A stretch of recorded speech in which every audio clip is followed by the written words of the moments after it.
आप सभी का स्वागत है मेरे YouTube चैनल में जिसका नाम है भारत की बात।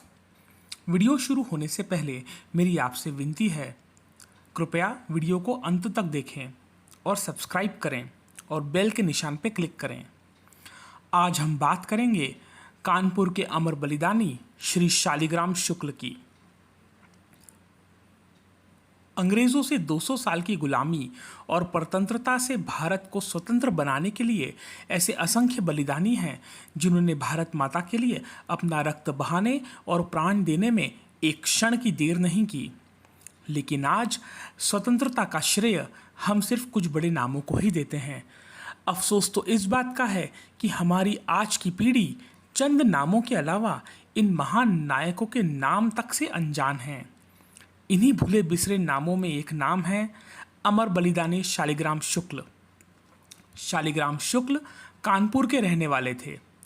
चंद्रशेखर आज़ाद के गुप्त संगठन हिंदुस्तान रिपब्लिकन आर्मी के कानपुर केंद्र के चीफ शालिग्राम शुक्ल ही थे। शालिग्राम शुक्ल ने चंद्रशेखर आज़ाद से पिस्तौल चलाने का प्रशिक्षण लिया था। कानपुर प्रवास के समय चंद्रशेखर आज़ाद और शालिग्राम शुक्ल अपने संगठन हिंदुस्तान रिपब्लिकन आर्मी को और मजबूत करने की योजना बनाने हेतु तत्कालीन डीएवी हाई स्कूल में बैठक किया करते थे। शालिग्राम शुक्ल डीएवी कॉलेज छात्रावास में ही रहते थे। चंद्रशेखर आज़ाद अपने कानपुर प्रवास के समय अक्सर शालिग्राम शुक्ल के पास ही रुकते थे।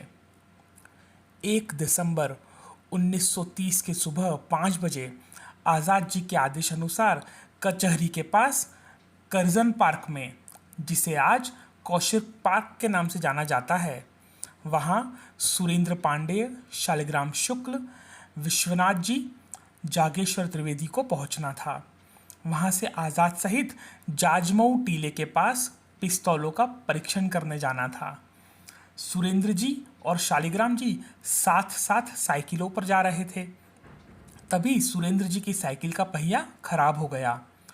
हॉस्टल करीब था, इसलिए सुरेंद्र जी ने शालिग्राम को साइकिल बदलकर लाने के लिए कहा। जैसे ही शालिग्राम हॉस्टल के पास पहुंचे, उन्हें पुलिस ने घेर लिया।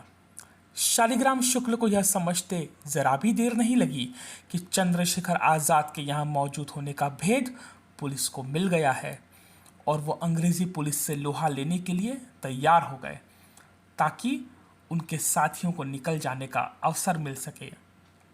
विचार कीजिए, मात्र 18 वर्ष का युवा कैसे अपने प्राणों की आहुति देने में एक क्षण भी नहीं झिझका। अब शालिग्राम अंग्रेज सिपाहियों पे काल बनकर टूट पड़ने का निश्चय कर चुके थे।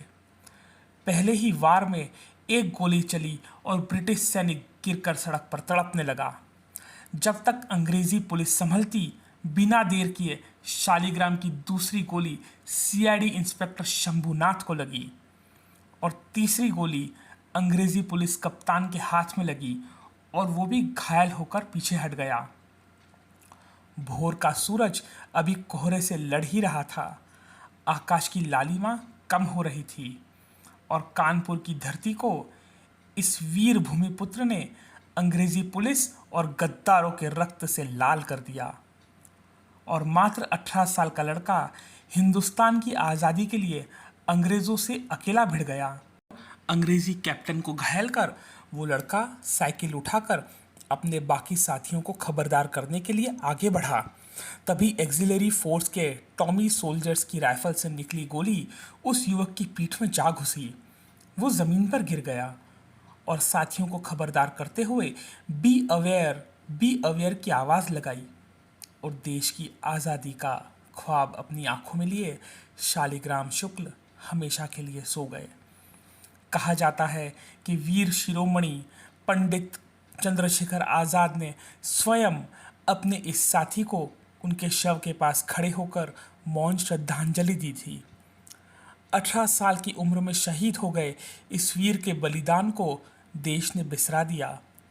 आज शालिग्राम शुक्ल की शहादत के लगभग 93 साल और आज़ादी के 7 दशकों बाद भी हमारे पास है तो सिर्फ डीएवी कॉलेज में लगी एक पत्थर की मूर्ति। आप हमारी पीड़ा को समझिए कि यह वीडियो बनाने के लिए हमें उनकी तस्वीर भी प्राप्त नहीं हुई। इस महान क्रांतिकारी के ऋणों से हम कभी मुक्त नहीं हो पाएंगे। शालिग्राम शुक्ल को हमारा नमन। भारत माता की जय। जय हिंद। आपको हमारा यह वीडियो कैसा लगा हमें कमेंट करके अवश्य बताएं। धन्यवाद।